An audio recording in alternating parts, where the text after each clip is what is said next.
Hi everyone, అందరికీ వందనాలు.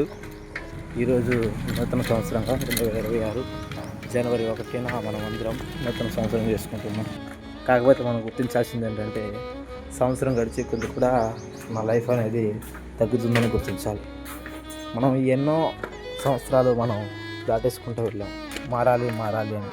ఇప్పుడు క్రైస్తవులుగా ఉన్నప్పుడు ఖచ్చితంగా మనం మాటికి తప్పకూడదు. కాబట్టి ఈ సంవత్సరం నుంచైనా మనం చేసినటువంటి ప్రామిసెస్కి మనం కట్టుబడి ఉండాలి.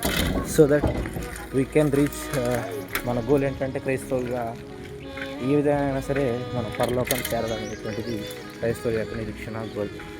కాబట్టి పౌలు గారు కూడా అంటాడు అన్నమాట, మనకి ఈ విధము చేతనైనాను కొందరిని కట్టాలి, అలాగే నేను గురి వద్దకు పరిగెత్తుతున్నాను.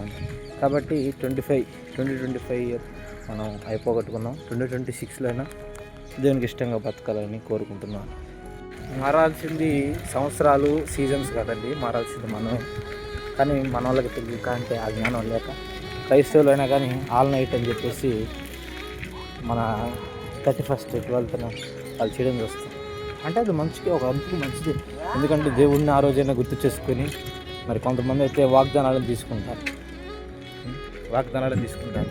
కాకపోతే సరే, అది బైబిల్ ప్రకారంగా ఎంతవరకు వాస్తవం అనేది మీరు గ్రహించాలి. మనం తప్పులు ఇది తప్పు అని చెప్పడానికి కాదు, కానీ మనం సరి చేసుకోవడానికే మనం ఈ 2026ని మనం సద్వినియోగం చేసుకుంటారని ప్రభు పేరట మీ అందరూ మనం చేస్తున్నాను. Thank you. ఇక నుంచైనా దేవునికి ఇష్టలుగా బతుకుదాం మనం. ఓకేనా? Thank you. Wish you happy new year. Anyway, క్యాలెండరే మారింది తప్ప అంతే. క్రీస్తు చేసిన త్యాగానికి మన వంతుగా మనం కూడా దేవుని కొరకు బ్రతుకుదాం. అప్పుడే క్రీస్తు చేసినటువంటి త్యాగానికి ఒక విలువ ఉంటుంది.